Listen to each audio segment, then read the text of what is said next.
Hola, antes de iniciar quisiéramos invitarlos a que conozcan la maestría en regulación minera y energética del Departamento de Derecho Minero Energético. La maestría iniciará en el mes de agosto y varios de los protagonistas y de las personas que han venido escuchando en este podcast son parte de la maestría como profesores. Se tratarán temas frontera, como nuevas tecnologías y sector minero energético, la regulación de energías renovables y la eficiencia energética, la sostenibilidad y el relacionamiento territorial, entre otras cosas. Por favor, si tiene ganas de saber más de estos sectores, puede revisar la descripción.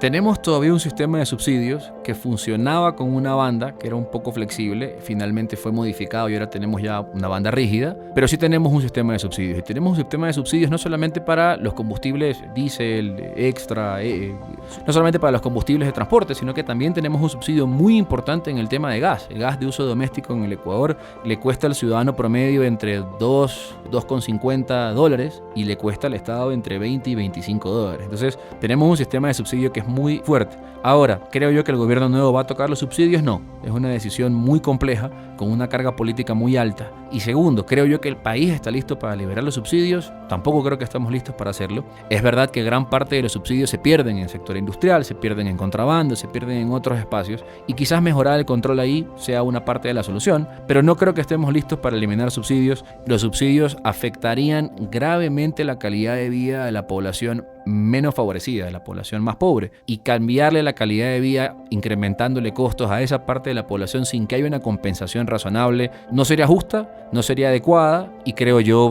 sería una inestabilidad política que le impediría gobernar al nuevo presidente. En este programa conversaremos con Stevie Gamboa, quien nos contará su visión y experiencia en el sector minero energético ecuatoriano, la agenda energética del mismo, los subsidios, los cortes de luz, la pequeña minería, la importancia de la bancarización y la influencia del Poder Judicial en asuntos ambientales y sociales. Bienvenidos. Del carbono al watt, un podcast del Departamento de Derecho Minero Energético de la Universidad Externado de Colombia, dedicado a informar, aportar y discutir la transición y la justicia energética en Colombia y el mundo. Acompáñenos de la mano de nuestros invitados a aclarar ideas, conceptos y discusiones sobre el futuro de la minería, el petróleo, la energía y su relación con la transición y la justicia energética. Soy Juan Felipe Neira. Soy Luis Bustos. Y bienvenidos a la tercera temporada de Del Carbono al Watt. Traiga su libreta y comencemos. Stevie Gamboa Vallardés es abogado de la Universidad Católica de Santiago de Guayaquil, especializado en Derecho Público y Derecho Empresarial, con diplomados en energías renovables, responsabilidad social empresarial, formalización minera, entre otros temas de entidades o instituciones como el King's College, la Universidad de Salamanca en España, la Universidad Externado de Colombia y la Universidad Autónoma de Nuevo León en México. Actualmente se desempeña como director de recursos naturales de la firma Pino Elizalde de Ecuador y director de servicios académicos del Centro del Clima, Energía y Recursos Naturales para América Latina y el Caribe. Steve, ¿cuál es la situación energética del Ecuador en este momento y sobre todo, qué sucede frente al nuevo gobierno? Mira, la situación se ha vuelto compleja por razones que salen un poco incluso de la capacidad del gobierno actual. Estamos viviendo algo que ya no vivíamos hace mucho tiempo, que son apagones. Estamos en una época de estiaje, cosa que nos sucede todos los años, pero que acompañada del fenómeno del Niño y del calentamiento global que siempre entra en la discusión, estamos teniendo apagones de 1 hora, 2 horas, 3 horas al día y eso hace que la comunidad, la gente, la industria tenga una enorme incomodidad respecto del tema energético y vuelva a caer y vuelva a esta discusión que a veces hemos dejado de lado y que creo yo es un grave error de parte de los gobiernos en general, que es creer que el parque hídrico nos va a poder salvar siempre y olvidarnos del parque térmico. No olvidarnos de ese parque de respaldo que requiere de mantenimiento permanente. Tenemos plantas térmicas de 50, 60 años. Y si a esas no les das mantenimiento, si no las potencias, si creemos con sesgo que no debemos tener nuevas, difícilmente vamos a resolver el tema con otras iniciativas que se han incorporado, incluso la regulación, como el tema fotovoltaico, como el tema eólico, que siempre es bienvenido, que aporta, pero que tiene características de continuidad, de disponibilidad, que si las vemos sin prejuicio nos daremos cuenta que aportan, pero que no le van a dar la confiabilidad a la red y no nos va a permitir pues, generar una industria seria en ninguno de los sectores porque la energía es vital. Pero, ¿cuál es el reto principal que afronta este nuevo gobierno? ¿Cuál es, aparte de la crisis, seguramente los apagones, cuál es la nuez que debería atender esta nueva administración? Yo creo que la administración debe empezar por sincerar lo que puede y lo que no puede hacer. Porque claro, es una administración joven, tenemos un nuevo presidente electo muy joven, 35 años, el equipo que va a estar acompañándolo es también muy joven, y tiende un poco a creer que la energía renovable y que las fuentes renovables pues son la solución no a uno, sino quizás a todos los problemas. Y la práctica nos ha enseñado que no es así. Y entonces yo creo que lo primero que va a tener que hacer el gobierno es sincerar lo que puede y no puede hacer. Y la verdad es que el parque térmico actual no se puede mantener, repotenciar o reemplazar en el tiempo que durará el gobierno, que son 18 meses. Entonces la primera cosa es decirle a la gente, es muy probable que si el tema del estiaje severo que vivimos hoy se mantiene o se repite el próximo año, volvamos a enfrentar esta circunstancia. Y sí, y esa es la verdad, ¿no? Y hay que sincerarlo a la comunidad para que la gente se pueda planificar y pueda tener una idea clara de lo que puede y no puede hacer. La segunda es que con su equipo esté dispuesto a hacer inversiones reales en el parque térmico. El parque térmico no puede ser dejado de lado, es importante potenciarlo, mantenerlo, actualizarlo, y si él tiene visión de estadista, pues lo que deberá un poco considerar es a largo plazo esa solución va a solucionar su próximo gobierno si es reelecto o al siguiente gobierno, sea de quien sea. Y Steve, yo esto lo he escuchado de vos. Ecuador ha tenido gobiernos de izquierda, pero gobiernos de izquierda que realmente han sido muy afines con las industrias extractivas, ¿cierto? ¿Consideras que este gobierno va a enclavarse de alguna manera en este tipo de industrias? Mira, yo creo que el gobierno va a tener una agenda de muy corto plazo porque es un gobierno de muy poco tiempo. Entonces, el gobierno sin duda va a priorizar, creo, esta es mi creencia, va a priorizar los sectores que pueden atraer mucha inversión en poco plazo, en poco tiempo. Y solo hay dos sectores que pueden hacerlo, ¿no? Y sin duda, de nuevo, no hay que discriminar el resto de sectores. El sector agrícola es importante, el sector camaronero es muy importante, el sector turístico es muy importante, pero todas son inversiones cortas, pequeñas, y son inversiones además que no se replican al Estado a menos que haya una renta. En cambio de eso, yo creería que el gobierno con una buena agenda energética va a apuntar a potenciar el desarrollo del sector petrolero, no solamente con promoción de la nueva exploración o con nuevos campos, sino fortaleciendo a la empresa nacional de petróleos, a la empresa Petroecuador, que es donde, digamos, recibe el Ecuador gran parte de sus ingresos. Nosotros tenemos una economía en la cual el 48% proviene del sector petrolero.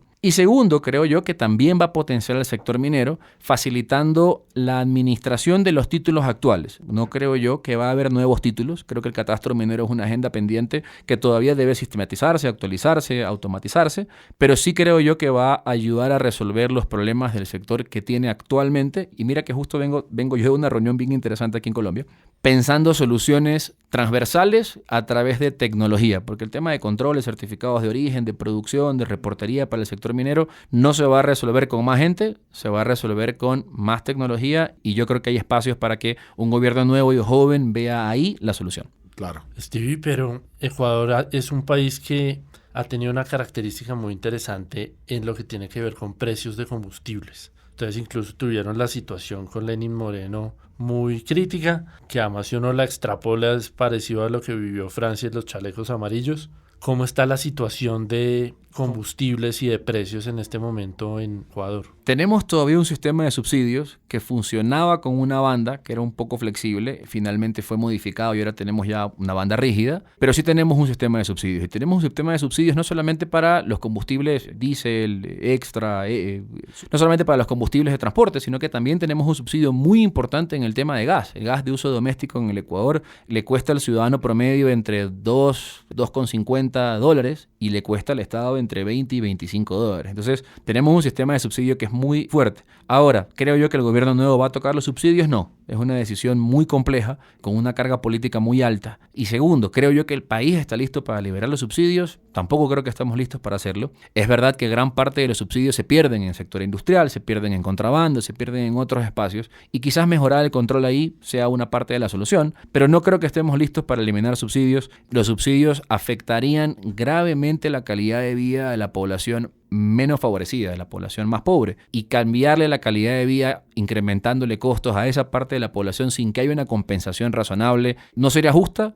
no sería adecuada y creo yo sería una inestabilidad política que le impediría gobernar al nuevo presidente. Y es un gobierno que va a durar poco, ¿no? 18 meses. 18 meses. Apenas ¿no? 18 meses. Y en apagones, ese también va a ser un tema. O sea, te digo, el gobierno que entra en apagones, que podría tener apagones nuevamente en menos de un año. Tenemos un fenómeno del Niño que se nos viene encima, que requiere además de una asignación de recursos muy fuertes. Nosotros tuvimos un histórico, en el año 2000 tuvimos un fenómeno del Niño que quebró el sistema financiero, tuvimos bancos cerrados, incumplimiento de obligaciones, una cosa muy complicada, que ojalá no se replica en este año. Entendería que estamos un poco más preparados, pero hay cosas para las que no puedes estar preparado. Entonces las pérdidas de cosechas, las vidas que están en peligro, la reubicación de personas, los albergues, todo eso va a costar muchísimo dinero y el Ejecutivo actual, el saliente, ha insistido de manera recurrente en que tenemos una capacidad muy limitada de generación de recursos y a eso súmenle las locuras como el Yasunino, que mismo comentaremos que puede afectar el 10% de la producción de petróleo, es como perder el 5% de los ingresos estatales. Ese es el otro tema que quería comentar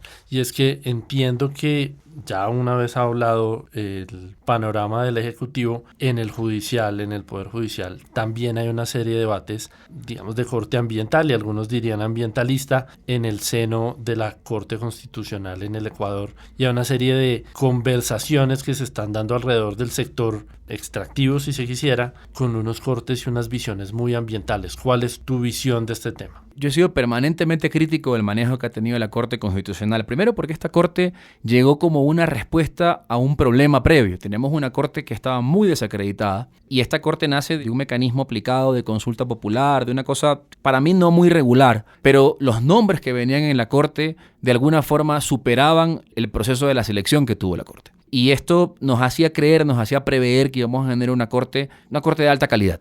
Yo creo que tenemos integrantes de alta calidad en la Corte, pero no tenemos una Corte de calidad. Yo creo que desafortunadamente el tema ambiental y el ambientalismo soslayado de integrantes previos de la Corte que dejaron de serlo, más actuales integrantes que mantienen la misma agenda, ha generado un sistema como de legos, ¿no? Precepto tras precepto tras precepto, en el que van sistemáticamente complicando el desarrollo de los sectores extractivos, de las industrias en general, incluso ya han ampliado su rango de acción, ya rango de acción ya no solamente el sector extractivo, y siento que la Corte está bastante prejuiciada con el sector extractivo. Ahora, ¿qué he visto yo que pasa en la Corte? Primero, cosas operativas, ¿no? Se inician acciones o vía judicial que llegan a la Corte o directamente ante la Corte, que luego la Corte interpreta de una manera extendida, imponiendo que se creen leyes orgánicas para poder atender ciertas garantías, también generando barreras para el desarrollo de ciertas actividades y desafortunadamente esto, como te decía, nace de un espacio de oportunidad donde un segmento tiene amplio acceso a la Corte, donde participan en paneles, en congresos, donde son grandes amigos,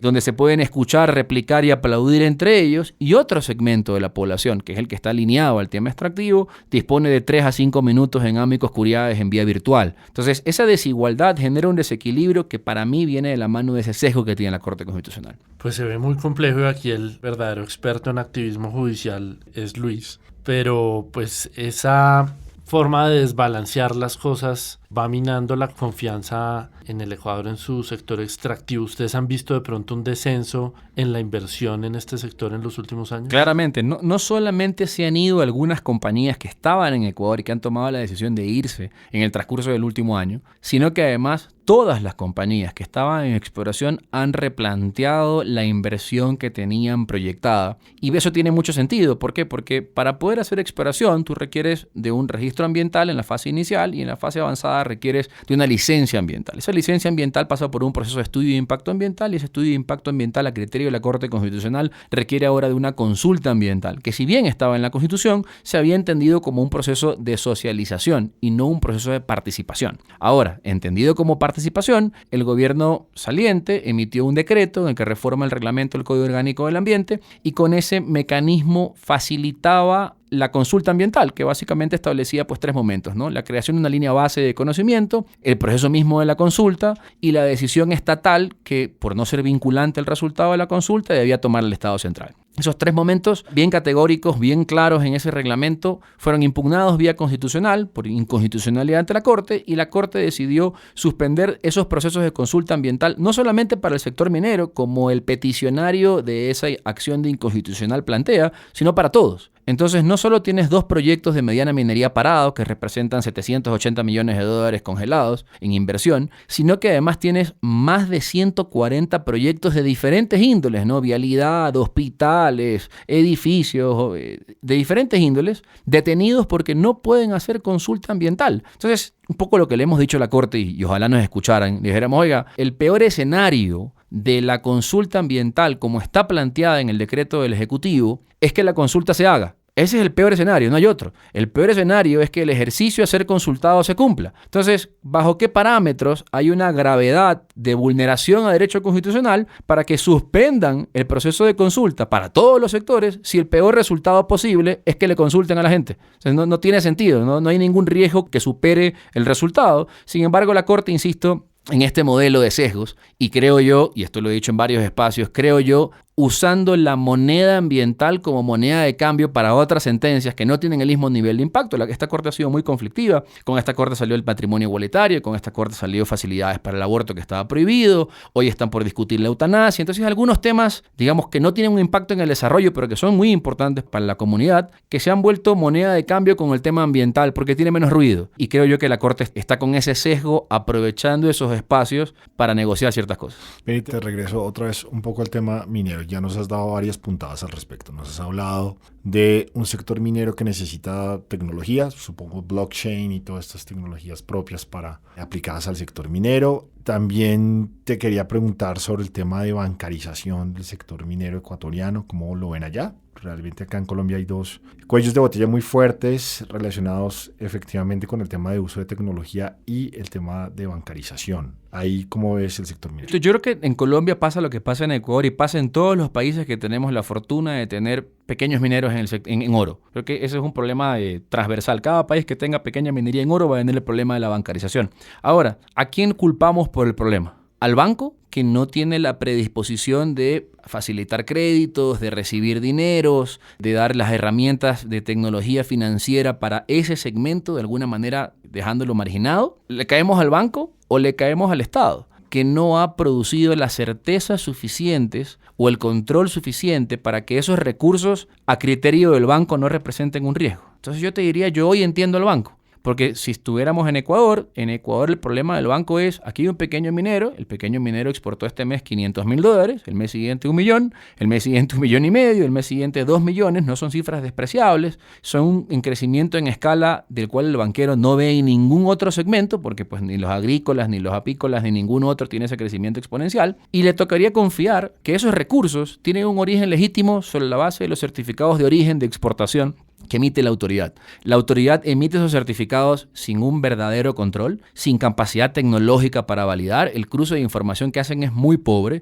Para que tengan una idea, la revisión de los informes de producción y de exploración y de inversiones que se presentan anualmente en el caso de la pequeña minería van con un retraso de 3 a 4 años, pero la exportación se hace hoy. Entonces, hoy podría estar exportando una mina que tiene irregularidades. Muy poco confiable esa terrible. información. Entonces, claro, ¿yo cómo culpo al banco de no querer recibir ese dinero si cualquiera de nosotros, con una mínima diligencia, por lo menos diría que no hay certezas en el origen? Entonces yo creo que todo esto inicia para poderle exigir al banco que bancarice esos recursos. Tengo que fortalecer el control de parte del Estado. Y ese control, lo decíamos hace poco, no son más militares, más policías, más funcionarios. Ese control es tecnología y trazabilidad para que el banco pueda, con total facilidad y transparencia, entrar. Steve, antes de pasar a temas más cercanos a la transición energética, quería cerrar ese ciclo de esta explicación minera que nos estás dando con el tema de la consulta previa y cómo están ustedes con el tema de comunidades y consulta previa para cerrar ese mapa.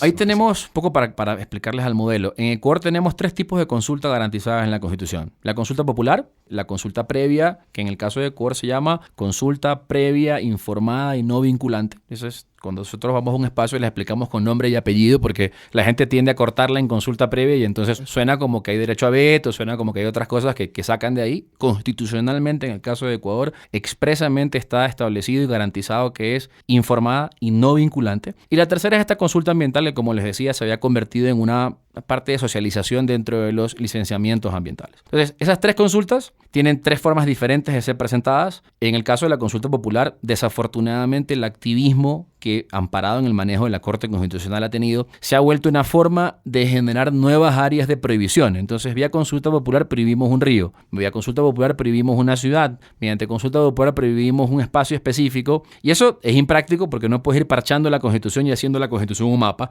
Y segundo, porque el sector minero es de impacto nacional. Entonces, ¿a quién le preguntas? ¿Al parroquia? ¿A la ciudad? ¿A la comunidad? ¿A quién le preguntas? En el tema, digamos, de consultas populares, que se han vuelto un mecanismo flexible por parte de esta nueva Corte Constitucional. La locura en la Corte Constitucional, me salto a Yansuní, permitió que una consulta planteada hace 10 años atrás, cuando no había producción en el bloque ITT, que es el Yasuní, hoy se haga y gane, y entonces tengamos esta dicotomía en que la pregunta estaba diseñada para que no se explote, y resulta que tenemos ya 4 años de explotación y equivale al 10% de la producción nacional. Entonces, cuando la Corte se antojó ahora, 10 años después de calificarla, dejó atado de manos al gobierno. Esa es la consulta, digamos, popular. De ahí, la consulta ambiental, la que les comento, está hoy suspendida, producto de estas medidas cautelares dentro de una acción de inconstitucionalidad planteada contra el decreto del presidente, que además emite el decreto para poder hacer el proceso de consulta ambiental, porque la misma Corte le dijo que haga, le regule el proceso de consulta ambiental. Y la tercera es la consulta previa, libre, informada y no vinculante.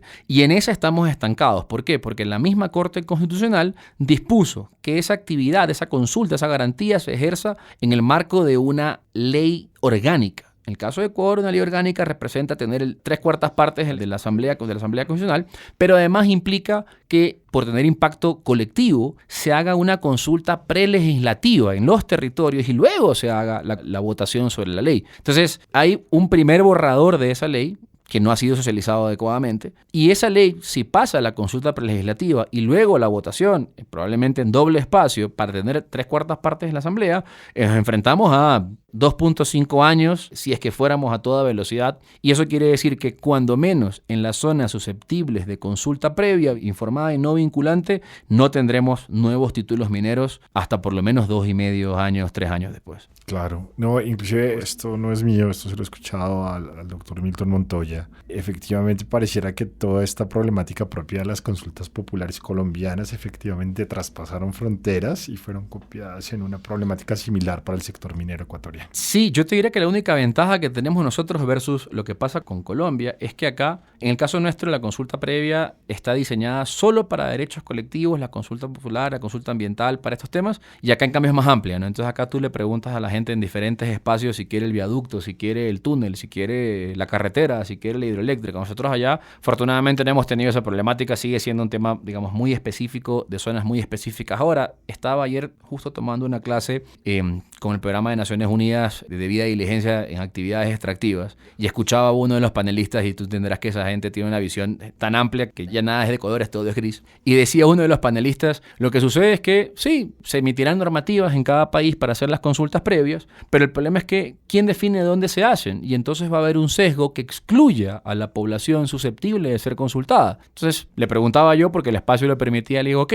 ¿y quién es la población susceptible de ser consultada? O sea, ¿cómo definimos quién es y quién no es sujeto de un derecho colectivo? ¿Quién es parte del indigenado o no? Y él decía, por su autodeterminación. Y eso puede ser el mundo más gris posible. Entonces él decía, claro, es que, a ver, me contaba él, ¿no? Me decía, hemos visto muchos sesgos donde, por ejemplo, una comunidad que ya pues utiliza ropa propia cotidiana, usa zapatos deportivos, tiene acceso a la tecnología, ya no son indígenas. Y entonces no tienen derecho a ser consultados. Coincido que no debe ser así, hay un tema muy vinculado al territorio, pero también pienso que la autodeterminación es un problema, porque pues, ¿qué limita a que yo me autodetermine sujeto a ser consultado? Yo vivo en Guayaquil y efectivamente pues no tengo ninguna vinculación con territorio ancestral, pero me puedo autodeterminar porque si me hago un examen de sangre, aunque sea 1% mío, vendrá de uno de estos sujetos susceptibles a consulta. Entonces, él dice, la autodeterminación es un riesgo imperante. Entonces, claro, eso traducido en una ley orgánica que es muy inflexible, termina siendo, creo yo, un candado complejo. O sea, a corto plazo tienes que saber cuándo les consultas, qué les consultas, cómo les consultas, quiénes les consultas, cuántas veces les consultas. Y entonces este acuerdo de la OIT antiguo, que además no hace sentido en el mundo, porque ¿por qué la OIT se metió a hablar de consultas previas? Yo creo que cada país tiene que irlo aterrizando y pensando en un modelo de flexibilidad sobre la temporalidad en que se debe hacer, en la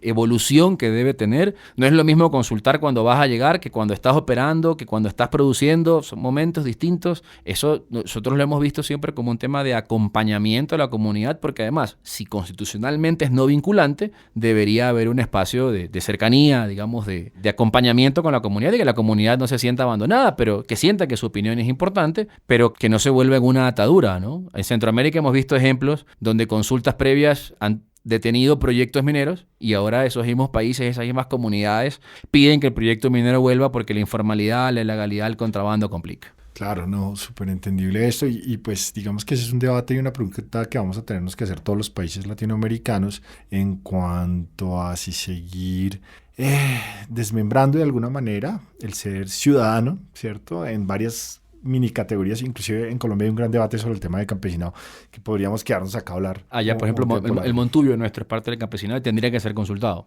No, muy interesante cómo ustedes han aproximado el tema y la problemática y lo han desmenuzado. Nosotros estamos un poco en ese debate. Pero Steve, muchísimas gracias por esta visión de Ecuador, de la política energética, de los conflictos sociales, de poder, de derecho. Muchas gracias. Encantadísimo, ¿no? Gracias por la invitación. Qué gusto además estar acá en Bogotá grabando con ustedes. Y pues a la orden, para lo que necesiten siempre. Y para que lo apunten en su libreta, el recomendado de nuestro invitado es... Bueno, y un saludo a todos, un fuerte abrazo a todos y además invitarlos para el 21 al 25 de octubre próximos. Estaremos en Guayaquil llevando el tercer Energy Week con espacios para temas de minería, de sostenibilidad, para temas de equidad de género, de participación y por supuesto de energía. Están todos súper invitados. Esperamos verlos pronto en Guayaquil con esa agenda que cada vez se vuelve más importante y relevante para el debate nacional.